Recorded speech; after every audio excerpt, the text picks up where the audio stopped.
जहाँ तक 13 जुलाई 1931 के दिन का ताल्लुक़ है, मकबूजा जम्मू कश्मीर नहीं बल्कि पूरी स्टेट ऑफ जम्मू कश्मीर का एक रिकग्नाइज दिन था जिसको हमेशा हर हुकूमत ने मनाया है।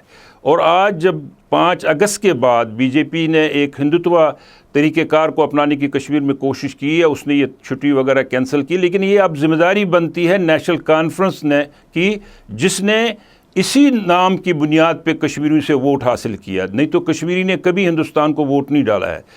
कश्मीरी ने अगर आज वोट बीजेपी के ख़िलाफ़ डाला है, वो जज्बात हैं जो हिंदुस्तान की मौजूदा हुकूमत कश्मीरियों के साथ कर रही है।